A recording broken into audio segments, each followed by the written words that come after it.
There it is. We are back. It is week 3 of NFL. Am I excited? Yeah, I am. 2 weeks in a row, the stacks have been hitting very well for me. Nothing like stacking the right game, having a sneaking suspicion Baltimore, Miami is going to shoot out and shoots out. And then you're like, see, I've got this stuff figured out. I'm so good at this. So this week I'll probably suck because I'm feeling way too confident right now. What's up, new guy? I hope you just found the channel. A couple of you are finding it every week. We're just going to keep growing it slowly but surely. I'm the Degenerate 75. I'm a high-limit DFS player. I focus on golf and football, and my goal is to help you not suck at this shit so bad, okay? Because it's hard. I mean, it really is hard. It took me a long time to become a decent player, and it took me even longer to become a really good player. I have another guy on here who I'll introduce in a minute who helps me with all this shit, and he's also a high-limit player that knows his shit just as good as I do. So between the two of us, I bet you'll get some pretty useful information. All we're doing today is previewing the Week 3 slate. Every Saturday night, we also give our final thoughts where ownership is went, how we feel about our final stacks. And then we also do a Monday and Thursday night Showdown Hoedown, which is the flagship of the station, where we break down the slate for that. So come check out all those. We do this all the time. You can count on us. We're as reliable as Donkey Chalk hitting at golf. It always gets there, you motherfather. So with that said, you got to be wondering, what the hell is this big wheel over this guy's shoulder? Well, let me tell you. All you got to do is every Sunday I watch the games live, the early slate of the games live. A bunch of people come hang out. We drink ranch water, talk shit, celebrate our lineups, and I do drawings for Millionaire Maker tickets. If you get drawn, you get to make a free Millionaire Maker ticket with John and I, and we will split the profits 50-50 with you, right? So you should get in that. And you're thinking, well, shit, I want to be in that. Well, it's very simple. Go like and retweet this show over on Twitter once I post it here in about an hour. And if you're like, I ain't got the Twitter, it's very simple. Just go tell me down in the comments of this YouTube video who's gonna be the slate breaker play this week in week 3 NFL. That's all I want to know. Who's gonna be the slate breaker? If you do that, you can get a name in there. You can also get another one on Twitter. Get a bunch of names on there. Get a Millie Maker ticket. That's it, you motherfather. All right, long intro. Without further ado, let's get going. I'm fucking pumped for this slate. I'm feeling good. You know what? When you're a GPP bro, for all of you that don't know, a GPP bro is a guy that just plays GPPs, which is what me and my buddy John here are. And when you have a winning week being a GPP bro, it always feels pretty good because it's hard to even break even just when you're playing exclusively GPPs. And when you finish up a little, it almost feels like a big win. But that's not what we're after. We're after the big wins. So without further ado, JohnGaltJD is here with me. How you doing, brother? Woo! I am ready to talk this week and to review last week because there was some close shots on goal last week. I finished top 20 in a bunch of big field stuff. I had 3 in the top 10 of a big field Thursday to Friday or a primetime slate tourney. So lots of shots on goal. Didn't quite get there. It was a super high scoring week. Didn't you lose like $4,000 on a stat correction over on Yahoo? You were like, I did. Yeah, you were. I went from $5K cash into $1,500. I dropped from 5th to 6th on a post. 3,500. What's called? This is why I'm a big proponent of flat payout structures. When you drop one spot, you should not drop 70% of your money. That's fucking ridiculous. Yeah, and then had I moved up 4 spots, first place was $100K. So some people top heavy. Some people have called that a nice hit. So I knew that you and I were both going to have good weeks because we were both talking on the show last week on this preview show. Go back and watch it if you don't believe us, you motherfathers. But we both said the sneaky shootout game that we both liked was the Baltimore-Miami game. We just thought, I even remember making the joke about every time I see Miami in a game, I always think to myself, shit, this game could shoot out. And it definitely did shoot out. I will say this, though. The one thing that I regret is I played the Lamar side of the stack, not the Tua side of the stack. And some people, novices, would say, but Lamar outscored Tua, so you were better playing Lamar. But that's not entirely true, is it?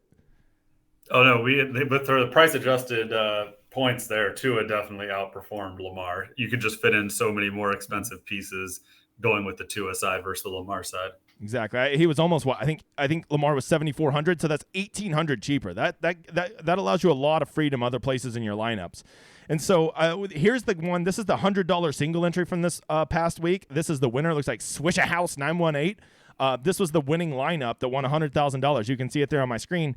And part of being good at DFS is understanding what lineups that are winning are doing and what you're not doing or what you could do better. And so, we didn't go select this out of a million lineups because this illustrates our point. We literally just went and picked the fucking winner of a contest that a lot of you like to play in. So we're going to use it. And it just so happens this guy made a really nice lineup.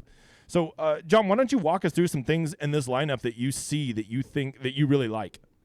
There's really nothing in this lineup I don't like. So we have the Tua premium double with Hill and Waddle, a bring back of Mark Andrews. So, right off the bat, love a double stack with a bring back. I think that's like basically anti-stakes at this point for tournament entries. And then the correlation with Amon-Ra and Gibson, even though Gibson didn't really get there, Amon-Ra went nuts. And then same with the Arizona, Las Vegas correlation with Josh Jacobs and Dortch. So basically you got all three of the games that I was on in terms of that I thought had a possibility for shootouts, and that all kind of did at least end up on the higher end of the scoring spectrum. And so, really nice correlation there, really nice access to some games. A little more chalky ownership than I think I typically would like to see in my lineups. Like Waddle looks like his lowest skill position player. Tua was low owned, so that stack generally got a little lower ownership.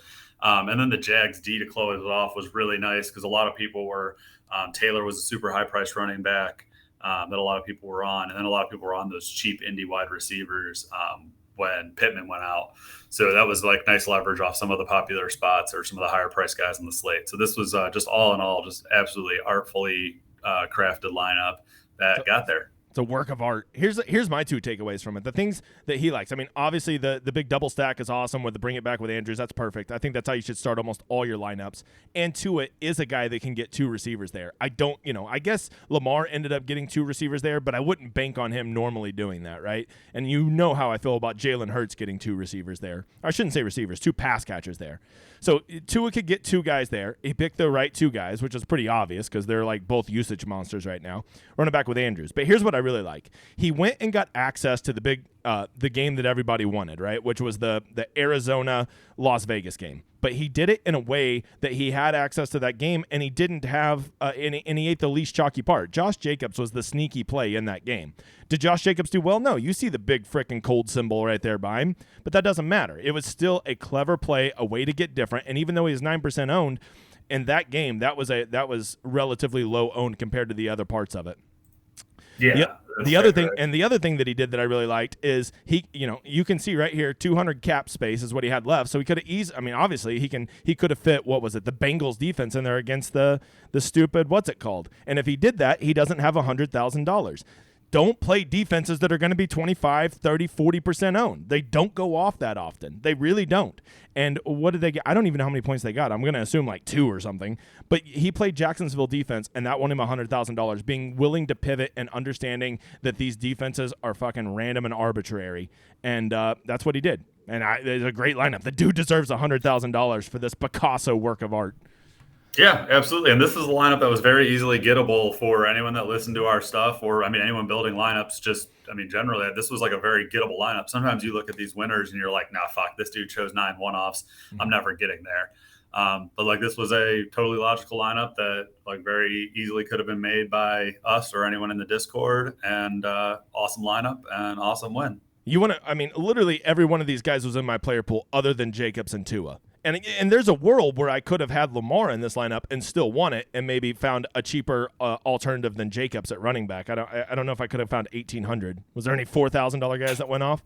I guess I'd only need $1,600. But anyways, the point being, this is a good lineup. This is what we're talking about with correlation. It is so hard to get 3 things to go the way you need to go on Sunday. When you play 9 one-offs, or you only play 1 correlated stack, you basically need 7 or 8 things to go just right for you. But when you're playing correlation like this, he really only needed about 3 games to go the way he needed to win $100,000. And when you can do that and you can cut down the number of variables that you need to go your way, you really start to open up a chance to win real money.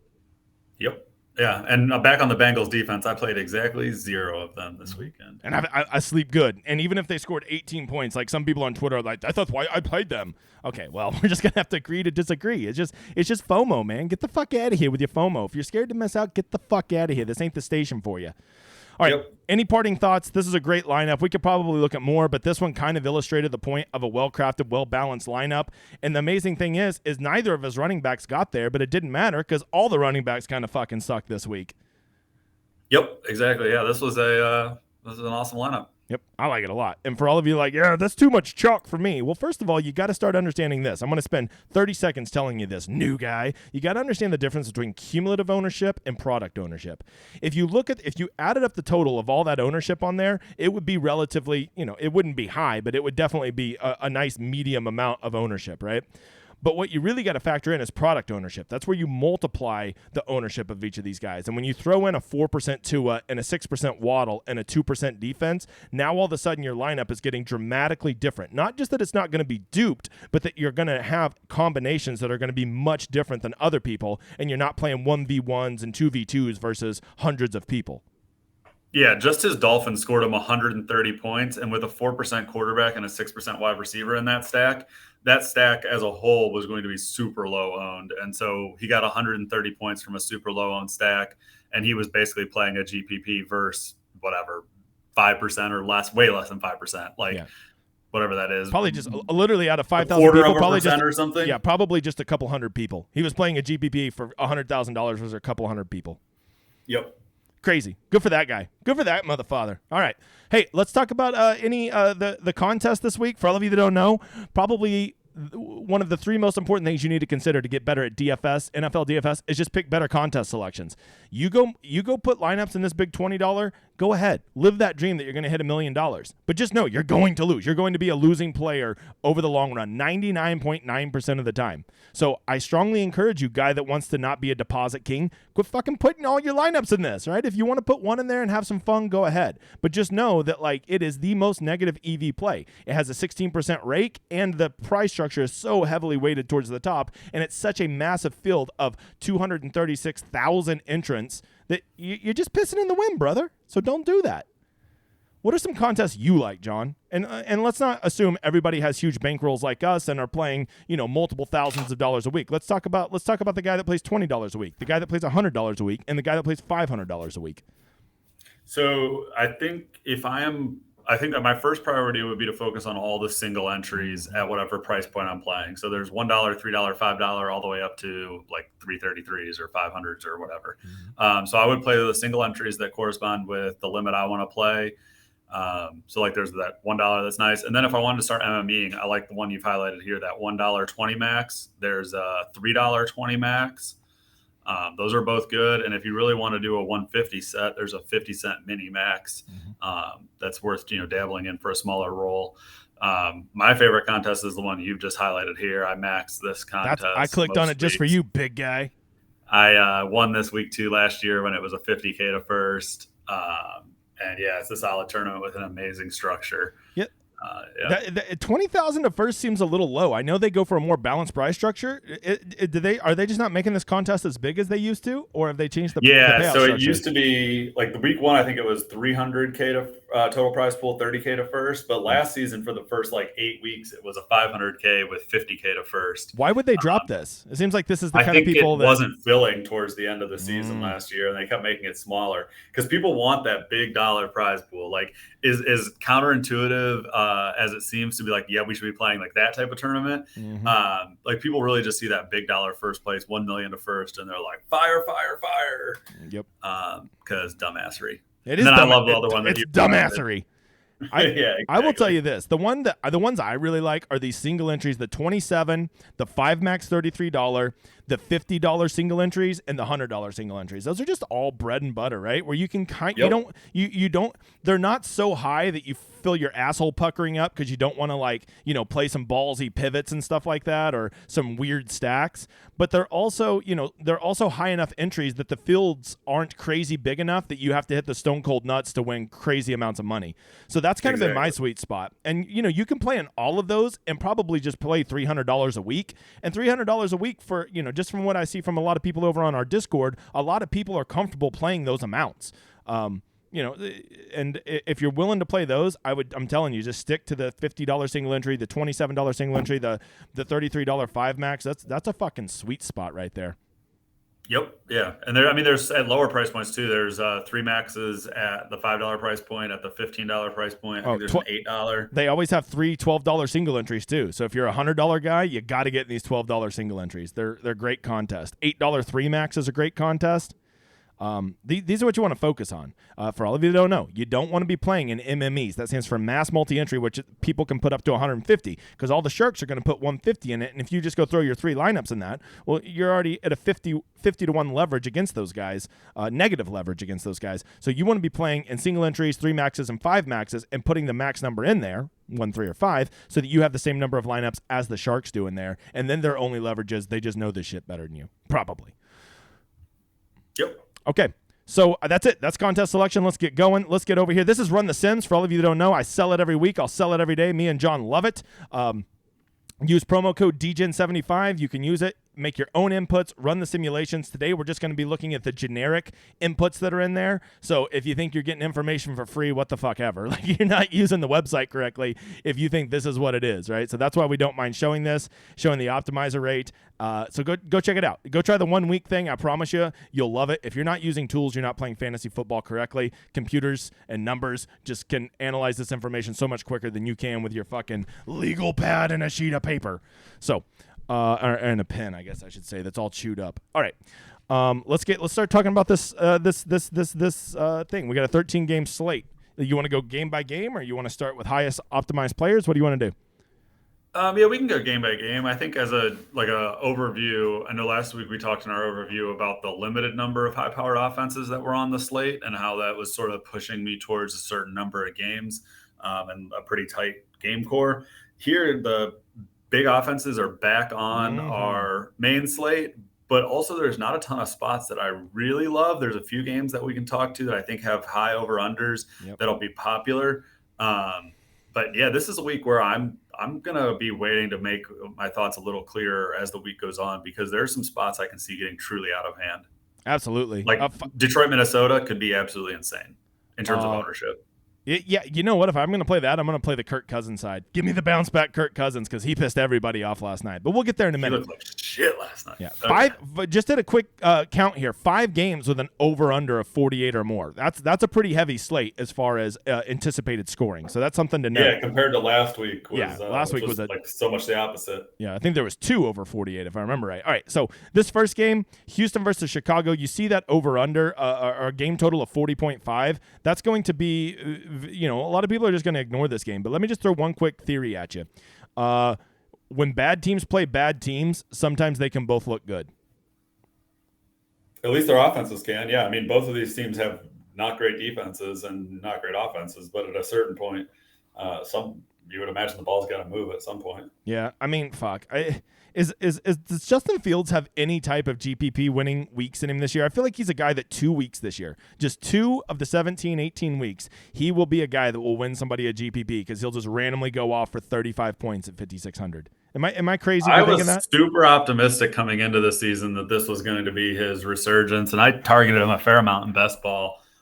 Through 2 weeks, I am regretting my shares. Haven't they had pretty tough matchups? What they had the Packers. They played San Fran in the rain, and then the Packers this week. Those definitely tougher matchups. Those aren't ideal conditions. Now he's back at home against Houston. I don't know. I guess Houston plays solid defense too. There's just too many good stacks this week to be chasing I only played 3 stacks. And when I say stacks, I mean quarterback with their receivers. I just can't get into this one. I don't even see any one-off pieces that I'm considering. So in the sake of saving time, let's move on to real games. So just real quick on the one-offs, I think Brandon Cook's target share is like truly elite. So to the extent you think this game can go over the 40.5 total, like I probably am avoiding this game just based on that. But if you are playing this game, Brandon Cooks is interesting because his target share is fairly elite. And 5,800 is a very fair price for a usage monster, even in a shitty offense. All right, just at first glance, like when I saw the schedule this week, before I saw any of the over-unders, I already thought to myself, this is the sneaky shootout game this week. I don't think it's sneaky. I mean, well, you say that. It's the 7th highest game over-under. I mean, like there's 6 other games ahead of it as far as totals. How's that not sneaky? I think in terms of popularity, after what people saw from the Miami last week and what people saw from Buffalo last night, this game will be probably, I would guess, the most popular on the slate. Man, why the fuck is the total 46.5 then? I think I think that'll go up over the week, but both these teams can play defense, right? I mean, they're 2-0, two good 2-0 teams. Buffalo's defense has literally looked elite this year. So I'm worried about the Miami side of the ball. this is a game I think will get higher owned than I want to be involved in. So I may play one-offs in this game, but I probably won't be playing a lot of this game. I definitely favor the Bills side of the ball. Dude, I got to just tell you, Josh Allen is starting to feel like the most elite fantasy quarterback that we've seen, I don't know, since Mahomes or Brady threw 50 touchdowns or something. He's so good, first of all. He runs, he throws, and they just have an offense that just never seems to quit. They just keep going. They don't care if they're up 30 points. They're going to still run their offense. Their offense is incredible. Yeah. But what's crazy is just looking at the generic inputs here. Look at that. Only 4% optimizer rate. I guess that salary is a little prohibitive. Salary is prohibitive, and I think there are other games on this slate where the quarterback, and he's on the road also, where the quarterbacks have a better chance to get there.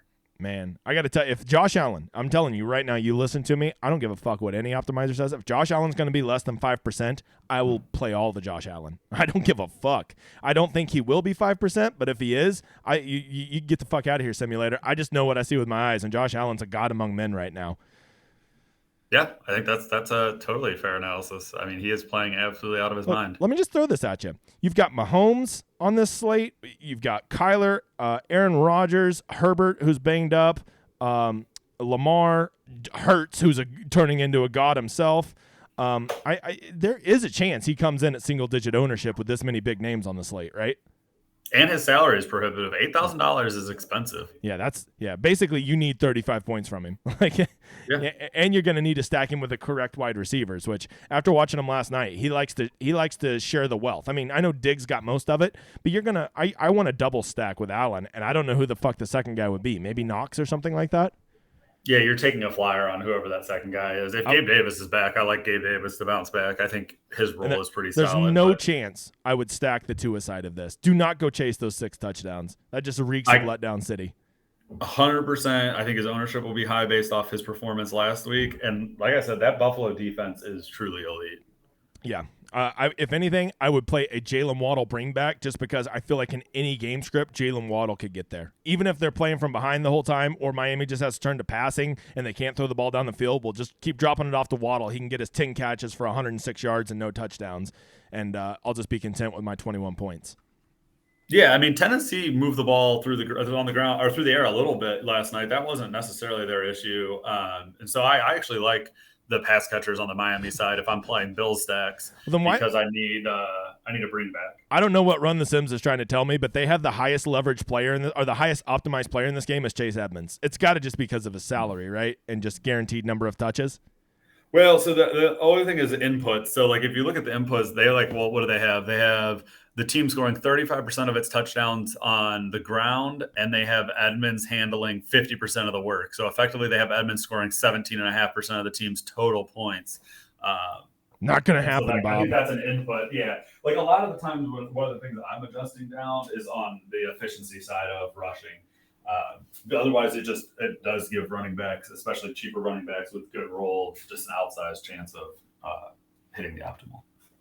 All right, let's move on to this one. This one, goodness gracious.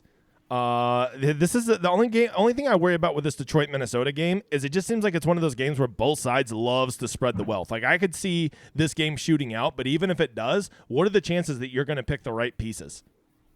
I mean, I think this is a game where just like last week where we talked about, I think you need to just get access to it in different sides. I'm concerned that ownership will get insane on this one because people they love the Vikings offense and they love targeting Detroit. And Detroit's offense has carried its own by making these shootout games that we've loved to play. So I think this game's going to be super popular, but I think it's probably warranted. And so, yeah, this is one I'll like as the ownership starts to solidify, I'll be trying to see ways to get unique in this game. So tune into our Thursday, Friday, whatever show, Saturday show. Yeah, it'll be out. Listen to DJ for the schedule. Yeah, we'll probably do it Friday night, but we always put it out Saturday morning. So, yeah, be looking out for final thoughts. More than anything, we just kind of need to let ownership we need to let ownership mature a little bit, and we also need to see news about injuries, right? Because if somebody's hurt on another game, it may tilt and give somebody bigger usage over there and make you like guys in this game less. But there's just different opportunities for value. I got to ask you this. If you were going to stack one side of this game, would you go with a Goff stack or would you go with a Cousins stack, and why? I'm going to steal what you said before the show. I actually like a Cousins bounce back stat quite a bit. But I think Goff is going to get over-owned after his performance last week. Yep. And I think you can still capture just as much of the upside that Goff has through his either Swift or through Amon-Ra. Yep. And you don't need to necessarily play Goff. I mean, think I'd rather play Kirk. I'll tell you this. If Swift was limited last week and he was still that damn good, if I get news that he's back to 100% and going to be back to whatever, he plays about 70% of snaps, man, he's a real nice run back against Kirk Cousins because he just gets there so many different ways. Yeah. I don't know. That one's going to be tough. Like, this is my whole brand, the Degenerate 75 is fuck chalk. But like at NFL, like I will play some chalk. Like I'm not so anti-chalk. This ain't PGA, brother. I think you have to play some chalk, but you need to do it thoughtfully. And like you can't play all the chalk, but you definitely can't just be avoiding like guys that are chalk. They're chalk for a reason in NFL. No. NFL is like the sharpest players going. So except defense. Yeah. Defense is just like PGA. Get the fuck out of here with your chalk. You get the fuck out of here because you know why? It's exactly like PGA. It's variable. It's random, and shit can just just one bad bounce can just change everything, right? So yeah. That's the one time I will not eat chalk as defense. I don't care what people on Twitter say. Eat a dick. Okay. Cincinnati and the Jets. I got to tell you, man, the Jets seem like they have a pulse on offense. Is Joe Flacco like the man? I don't know. I've seen a lot of rumblings that people are worried that when Wilson comes back, Flacco may keep the job and or that the offense will fall off a cliff when Wilson's back. So what's his injury status? Sneaky. How long till he's back? I haven't even been keeping tabs on it. They said an announcement will be made, quote, in September, but I mean, we're in September and I haven't seen shit. So, yeah. I don't know. I think that if Flacco winning last Sunday and if Flacco continue to play serviceable, it definitely takes the pressure off rushing him back. Right. You got to love Joe Mixon in this game, right? After watching what Kareem Hunt did to the Jets, not Kareem Hunt, Nick Chubb did to the Jets. Like Joe Mixon, is this not just like a great script for him to be in? Even if this game does shoot out, or even if they're playing from ahead. I actually like the Bengals in general. I like both sides of this ball, but predominantly the Bengals side. The Bengals need to show something on offense, and if they're going to do it, it's time to do it against the Jets. So hey, T. Higgins' price tag is getting very appealing. 6,100 for that level of talent. Like I'm not a big fan. I've always thought T. Higgins was so overrated. I hardly ever took him at best ball, but $6,100 T. Higgins in a game that does have some sneaky shootout potential. Like, what about a Burrow, T. Higgins, Joe Mixon stack? Run it back with either Elijah Moore or what's the Garrett Wilson? Anything there? I think that's totally reasonable. And a good way to get different. Yeah, I think that's totally viable. This is like a sneaky shootout game, like the Baltimore game was last week to me. Exactly. I agree. Why is Michael Carter so high in the optimizer? Is Breece Hall out or something? Or are they limiting his role? What's going on there? I mean, he's the 1A right now. I think let's see his usage. Every time I was looking up at the TV, I kept seeing Breece Hall have really nice runs. I thought he actually looked like a very good back in the limited action that I saw. Yeah, I need to go watch that game, but I think when I was looking at routes snaps played, Hall took the back like 35% to what's his name, 65%. Wow, Carter played 65%, and then we know he's a pass catcher in a game script where they're likely going to be behind. Okay, I do kind of like Carter, and plus, there's 2 games a year. Every year he gets 30 points. I think as the season goes on, the better choice is Breece Hall. And like for best ball, Breece Hall's probably the better choice because the weeks that matter, I think he's got a better shot of being there. But for now, I think Carter's role is still there. Okay, we're moving on to the next game. We're gonna pick up the pace here. We're already at 30 minutes. So looking at this game here, I'm like shocked. First of all, this total. Like I thought everybody was convinced last week that Las Vegas was the greatest offense since Jesus Christ himself was a quarterback back in his teens. So why is this total so low? Is that just because everybody thinks Tennessee is so slow and sloggy that they'll just make it a grind?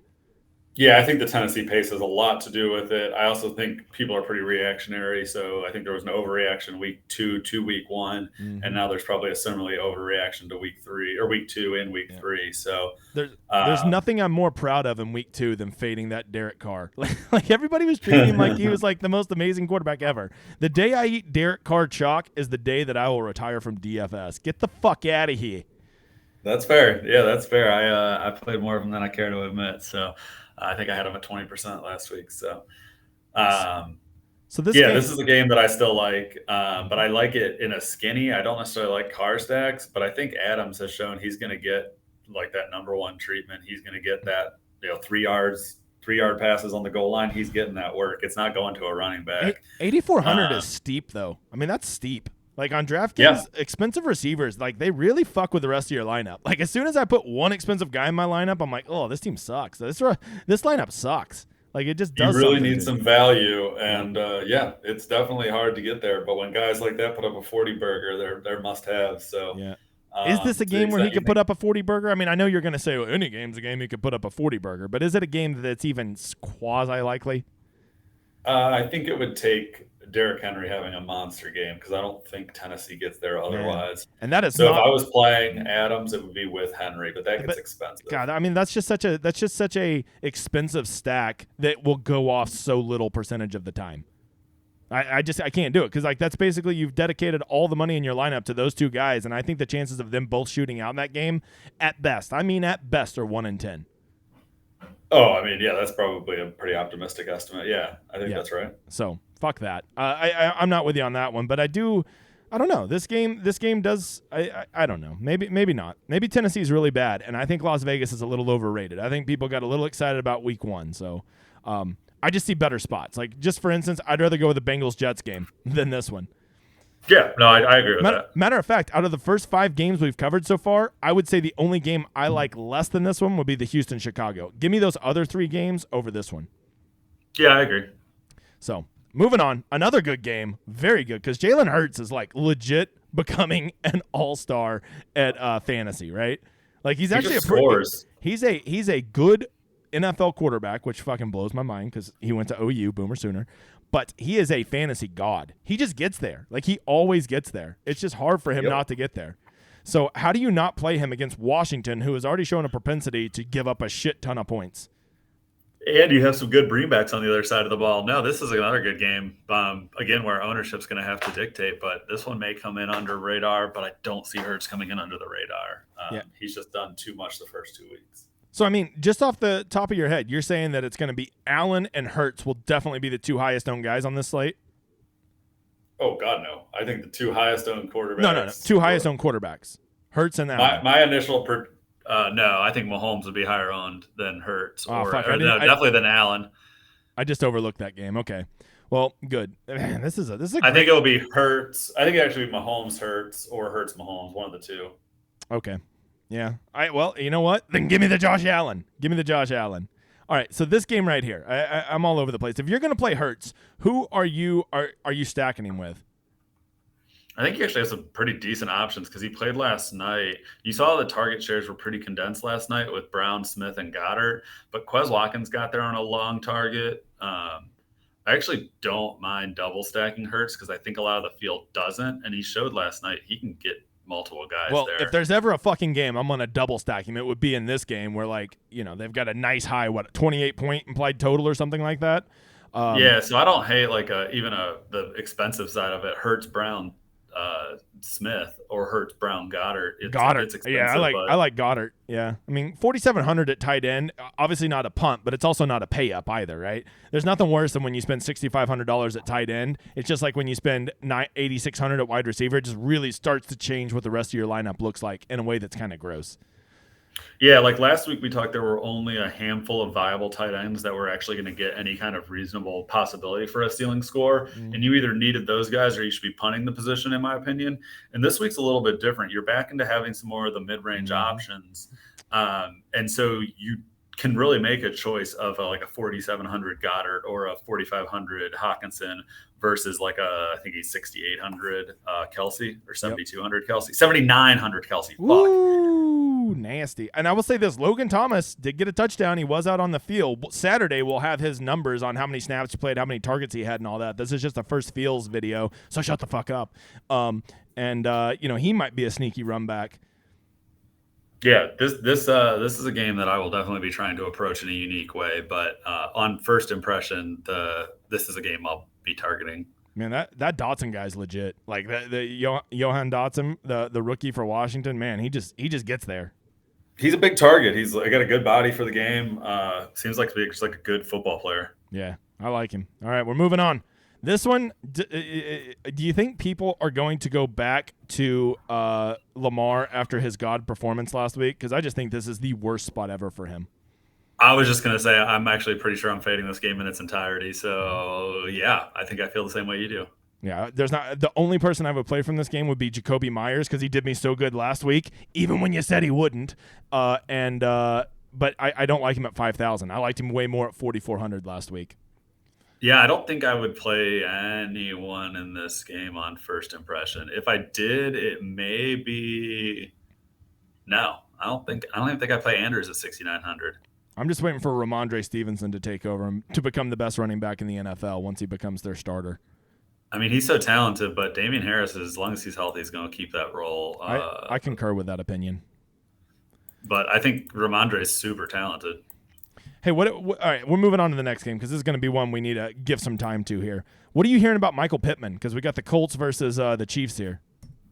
I just thought he was like getting closer to being back, but to me, I'd be very surprised if he doesn't play this week, right? It's a big game, right? He'd have to be really hurt for them not to get up for this game. So if he's missing this game, I'd imagine he's significantly injured. The more I think about it, this game just seems delicious. Here's the problem: if I play it, if you had to stack one side, which side are you stacking? Are you going with the Mahomes stack or are you going with old tricky Matt Ryan stack? Mahomes with a Taylor bring back. It's super expensive though. Man, that's expensive. And there's no way you could put Kelsey in that stack, right? You'd have to do like Mahomes, Juju, and what, MSV or something? MVS, I mean? It depends on what cheap running backs or other value opens up on the slate. But like that's a premium I'm going to be trying to get to. I think Taylor's going to come in way under-owned after his crap performance last week. He got a $900 price drop. Which is nice. And he's against that makes such a big difference. But if you're going to beat him, I think you're going to beat him on the ground. Yep. And so, like, I really like Jonathan Taylor this week on my first look. So I want to try to find a way to do that premium. Mahomes, MVS probably would be my favorite home. Or Hardman if Hardman plays. Hardman has pretty elite usage. Juju, Mahomes, Juju at 55, right? For sure. I'd rather pay down for MVS or Hardman. Man, isn't Kelsey? Is my perception wrong that Juju's getting more of the snaps and more of the targets than Juju all the other and receivers? Hardman were like 1 and 2 last week in terms of targets, I think. I have to go back and look at the numbers, but I think they were within one target of each other. I think Juju out-targeted them by 1. See, I still feel like Juju is a very fair price at 5,500 if he's going to be the top targeted receiver in that offense. Yeah, I don't mind taking shots on Juju. At some point, like he will get there. I mean, or they're going to struggle because they need a number one option. So if he can't be a number one at some point, they'll be in trouble. If Pittman plays, any chance you could stack Pittman and Taylor? That's a lot of points. I guess. You mean a lot of money? You mean that's a lot of money, right? Yeah, you would need a lot of points from them to pay that off on a team that only has 21 total over/under. I don't know that the two high-end guys – I mean, they can get there together, but I don't think they get there together often enough. Yeah, I agree with that. And Pittman at 6,900, like that is a very unappealing price tag. I liked him a lot more when it was 5,500. Am I right, Bob? Yeah, that's rough, especially in a game that I guess it depends. Coming off injury is also hard. So see, this is one of those games where I want to play Mahomes, but I'm so unsure of who to pair him with. And the run back is so expensive that my preferred run back with Taylor is so expensive that, like, if I'm only going to do 2 or 3 quarterback stacks this week, he's probably not going to make the cut because of that reason. Not because I don't think he'll do well, but just because I'm not sure where his targets are going to go, or the usage he's going to send the usage to, and I'm not sure that I'm comfortable with that run back at that price tag, what it does to the rest of my lineup. I think that's totally valid, but I'm going to wait a little longer in the week and see if we get some value that opens up because it's still the stack I think I'm most excited to play. Right. I mean, if Hardman's out, that would only be good news, right? That would probably open up somebody like MVS or somebody like that to probably get I think more MVS targets. becomes a really good play if Hardman's out. By the way, what the fuck happened to Paris Campbell? How does that motherfucker get 0 points? I can't handle being a number one, evidently. That's some dudes just can't be number ones. Yeah, this week he'll get 35 points as the number 2. Watch that shit. That's how it always works. Yep. All right, we're moving on to this game, to your shitty-ass Panthers versus the shitty-ass Saints with a shitty-ass total. Sell me on anybody not named Christian McCaffrey, and I'll give you $1. I don't even want to sell you on Christian McCaffrey in this game. I want to sell you in absolutely no part of this game. I am not even going to this game. I'm going to President's Cup instead. My My man. wife's going to this game. Golf Yeah, 30. Golf 30, exactly. So if I were going to play any part of this game, actually, the sneaky spot that I actually like is Chris Olave. How do you say his name? Olave. Olave, pretty. I love it. 4,500. His usage and air yards have been good. He just hasn't quite got there. So I actually am somewhat interested in Olave. He definitely And is then, he is definitely their deep threat, and we know Jameis loves to fucking chunk it down the field. That is a fact. Yeah, and if you were looking for a bring back in that case, I think you could either play CMC if you wanted to, although I don't particularly love CMC versus New Orleans run defense. I probably prefer either DJ or Robbie, and I keep wanting to go back to DJ. Like, he's not getting there, but fuck, 5,600 for DJ feels so cheap. Yeah. I will say this. Here's the problem with Christian McCaffrey, 8,800. I can have Jonathan Taylor for $200 more, and I feel like he is like so much more likely to have a huge game than Christian McCaffrey. 100%. It would take a significant ownership discount for me to consider McCaffrey over JT. Yep. I love Taylor in that spot, especially now that he's down to a reason. 9,000 for Taylor is so much more appealing than 9,900. Like, I played him last week because I was running Lawrence, but, you know, I didn't like it. Speaking of Lawrence, you can tell I'm becoming a professional YouTuber. Check out that motherfather transition. Is Trevor Lawrence the greatest quarterback of all time? Yes or no? No. Hey, he did not have me a great fantasy week, but it wasn't his fault. He was super efficient. I think I saw 23 for 27. The problem is they were so in control of the game, he didn't get to pass the ball that much. So I actually really liked my Trevor Lawrence stack, and he has a usage monster in Christian Kirk, who he loves to throw to, who once again is still underpriced at 6,200 in my humble opinion. And I think that this is a game they're going to be playing from behind. This is a game where they're going to be passing, and the Chargers, I swear, more than any team out there gets in shootouts. Maybe that's just how I want to perceive it. But once again, I'm considering going to T-Law for 3 weeks in a row. Talk me off the ledge. I want to see what happens with Herbert, because I think a lot of what that Chargers offense, what they do, and the reason they play in shootouts is because they are such an up-paced team.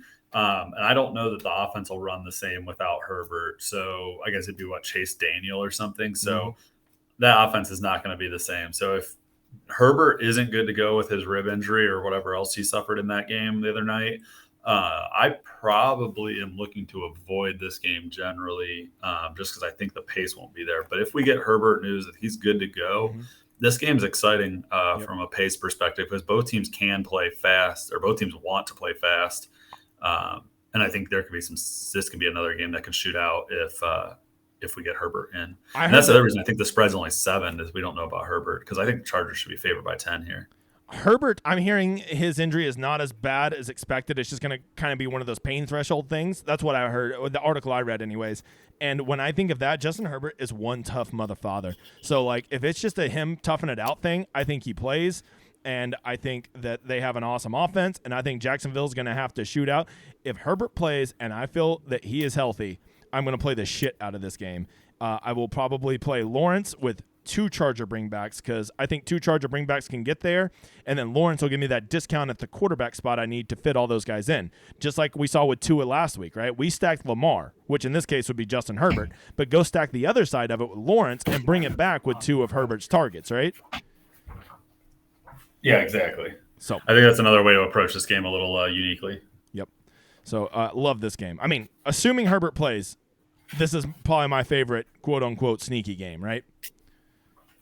I don't know that it's going to be sneaky, but it is. You can't say that about every game. game. You can't say that about every game. Not every game can be chalk. Yeah, exactly. So we'll have to see when it comes out, but I think it will consolidate around some of these games. Like the last game with the high over-under that we're going to get to, this Rams-Arizona game, I think will be very under-owned. Okay, well, if that's the case, then I'll just go play that motherfather game then. That game sucks. We'll get there in a second. You watch your mouth, sir. You will not besmirch Cooper Kupp on the touchdown hoedown. Okay, let's see. Seattle, Atlanta. God, if I just think of 2 teams that I want no fucking part of, these guys got to be top 5, both of them. Yeah, the blow over unders, pretty crappy offenses, but to your point, neither one's a good defense. So, to the extent bad teams play each other and someone's going to do something, there could be some points in this game. Yeah. Did we see Rashad Penny? Did he get any? Did he get a pretty big? Did he lose a lot of chunk of his work to Walker or anything? I need to go and look because looking at these prices, it sure looks like he did. Yeah, but I can't imagine that he lost that much. The work. only one I would play is Kyle Pitts. Kyle Pitts at 4,800 for his talent. He would be a one-off I would consider from this game, and that is literally it. I mean, literally it. I play Drake London too. Get the fuck out of here, Drake London. All right, I guess. Yeah, okay. But I'm not playing him. But I can respect that you would play him. Let's move on from that disgusting game. Tampa Bay versus Green Bay. Man, I guess Tampa Bay's just turned into like all defense and we don't throw the ball and score anymore. Like, what the fuck's going on? I thought Tom Brady was an offensive, savant. I think they're having serious issues with the health of their wide receivers. That's impacting what Brady would like to do with this offense. I think if we get Godwin back or Evans, it sounds like Evans is probably going to miss some time now too. He's missing a week from his suspension. That's right. Godwin played limited week 1, and then he was out week 2. Yeah, that's so never weird. Good. Yeah, so I don't like that. Same with like Julio's banged up. Like their whole team is banged up. So this is one I guess you wait and see who's going to actually play because I don't. This might just be an avoid for me, honestly. Neither of these teams have particularly high over-unders. There's not any, like, uber value I'm looking to get. I guess, if anything, it might be Fournette. If the Bucs are going to be a run – if the Bucs are going to be a run team, I guess you play Fat Lenny at 3,500 or 6,500. Yep. But otherwise, no, that's a game I'm probably good on missing out on. Yeah. Speaking of games I'm good to miss out on. No, go ahead. The most disappointing thing about this is when how sad is it that we see the name Tom Brady versus Aaron Rodgers and it's like a 41-point total? Like what? How the mighty have fallen. Yeah, and that's that's an afternoon game. It should be like that's probably the one that Fox will have on as prime time. Highlighting the shit out of that game. And I'm like, nah, give me Jags and Chargers. Yeah, and from just from the the 60-year-old guy that wants to sit down and watch football on Sunday afternoon, it's probably a great game for them. But for us fantasy footballers, I think that's a game outside of Leonard Fournette you avoid like the plague. Even a guy like Alan Lazard that I want to be good, $6,000 salary, get the fuck out of here. Get the if he That's egregious. Yeah, he should be 4,500, and then I would be considering playing him. But 6,000 is laughable. That's exactly right. Okay, yeah, 4,500 is a good salary for him. But he is. I do think he did. They targeted him in the red zone last night. I think that he's going to start kind of becoming their number one. But in that offense, I don't even know if that means very much. Wait, we forgot. What about running backs? They'll get it together. Aaron Jones, nothing. Nah, 7,400. I mean, he had a game last week, but I think it's just going to be hard to predict between who and Dylan who has the game, and I don't really love anyone up against that Bucs rush D. Bucs. The one thing that hasn't changed, the Bucs may not score a lot of points on offense, but their run D is still apparently pretty nasty. Yeah, so that's probably a situation I just wholeheartedly going to avoid. All right, last game. This is one with a very high total of 50.5, and you were saying that even though it has a high total, it's going to be the lower owned of all the projected shootout games. Go ahead and elaborate for me, brother. I think this is a game people want to avoid. I know my initial reaction, even with the high total, is that I want nothing to do with this game. Arizona, I mean, they played better in the second half, but they've looked like a dumpster fire this first 2 games of the season. I don't want any part of that offense. And then the Rams haven't looked all that much better. You could play like one-off Cup. You could play one-off Robinson, but I'm probably not looking to play a lot of one-offs on this slate. And then the running backs, what the fuck do you do with Henderson and Akers after their roles were effectively reversed from week 1? Henderson got that touchdown, but Akers got the volume. If you played a chalky Darrell Henderson, what the fuck are you doing with your life? That was just such a bad trap spot. And he actually kind of saved them by getting that touchdown. But like they got lucky. Based on his usage, he like played about as good a game as he could have played. Yeah, he was a terrible play last week, and that touchdown sort of saved you, but also because it was a low-scoring running back slate. But overall, that was a bad play last week. It was a very bad. And this is a game that wholeheartedly I'm probably going to avoid as a. Yeah, Cooper Kupp at 9,900, man. I just telling you, that is just such a shitty number, like to fit into your lineups. And I got to tell you, here's the thing. Here's my biggest take. I'm really good at this at PGA. I can tell when people are broken, right? Like I was off. Of like I can just be like, this guy's broken. Webb Simpson's broken. Everybody wanted to keep believing he was going to come back, right? And I'm like, no, this guy is broken. I'm telling you. I'm going to go ahead and tell you. Arizona is broken. I know like they rallied and won that game last week, but they're broken. They just fucking luck sack that. They are not a good football team. They are a putrid offense, and Cliff Kingsbury, no chance he makes it through the end of the season. Ooh, I think he may get a little longer run than that, but I think he's a bad coach. You don't see the 2-9 coming that I do. Oh, my best ball would hate that for Kyler. Yeah, I mean, I'm telling you, they are broken. It's not Kyler. Like it's a culture. It's a losing environment around there. So I want nothing to do with Arizona. They seem like, in a game where they've got a decent total, they're at home, but fuck, they just suck. I'm just telling you, they suck. They are broken. And by the time DeAndre Hopkins gets back, I think it's going to be too late to save him. That's my take. There you go. Coming in hot and heavy with it. I don't think I want any part of this game. Like, even Robinson's priced up higher than I want to pay for him. I already talked about the running backs. Kupp's too expensive. I guess Higbee's fine at 4,500, but like, why am I going to play a random one-off Higbee? I could just play a different tight end. I play Goddard at that price tag. He's $200 more. So yeah, this is a game, despite its 50 over-under, I just look to avoid. And when I was looking at games, this is one I think is probably going to be easy for a lot of people to avoid. So I think in terms of the plus 48 over-unders, this will be definitely the lowest owned. All right, give me your 3 favorite games. Let's conclude with that. Your 3 favorite games that you were leaning towards getting the most of your player pool will consist of these 3 games. And go ahead and kind of factor in ownership and everything, which we don't know yet, but we have an idea. We're not fucking morons. So go ahead and tell me your 3 favorite games. Philly, Washington, Kansas City, Indy, Detroit, Minnesota, honorable mention. Sir, I can't click that fast. I can't. You said Philly. What was the second one? Philly, Washington, Detroit, Minnesota, KC, Indy, and then honorable mention to Cincy Jets. Sir, the honorable mention, you don't get to make up your own rules. I said you pick 3 games. what was it? Wait, what was the 4th one you said? The Cincy Jets game got an honorable mention. Wow, okay. I'll put that one on there because that really is a fucking punt of a game. Like, like you pick kind of those 3 are pretty obvious. So I'll give you that one. So if I'm picking them, I would all right, go ahead and tell me those 3 games.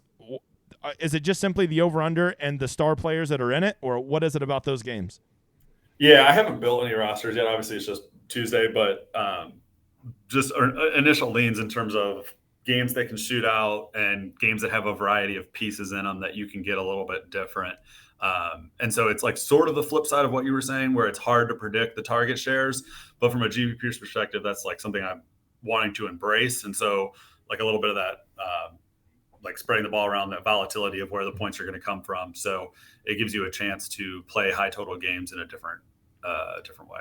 All right, so mine is going to be games I really like is Jacksonville and the Chargers, because if you don't know, I'm kind of a Trevor Lawrence slut. I really like this Buffalo-Miami game. It just reeks of shootout to me.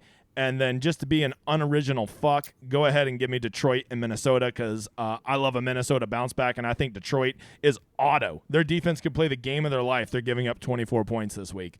So those would be the 3 games I like. If you want a punt game from me, one that I could sneaky see shooting out now that this jerk face already stole it from me, well, you don't fucking get one. You know what? If you want knowledge like that, and you've already watched this video for 53 minutes, you need to know I have a Discord, and that Discord is run through this Patreon, and me and John over there do way more content for them and post our ownership and our projections and all of that. And if you've watched this long, you should come check it out, because we're pushing 300 people over there. It's a great community. Come check it out. It'll be in the description of this video. Help grow the brand, because if you can't notice, this fucking video doesn't have any ads on it, you motherfather. And so, that's because I'm not a fucking poor. And so, all I ask is that either you go like and subscribe, or if you really like the cut of my jib, you go check out the Discord, my man. I think that's it. I think we're out of here. We'll see you again Thursday for the Thursday Night Football slate, and of course, we'll be back Saturday with our final thoughts. Feel free to reach out to me on Twitter. Shoot me a DM anytime. I try not to big dog anybody. I will respond to you the best I can. If you have any questions, let me know. I hope to see you guys Thursday, and I hope you enjoy my outro.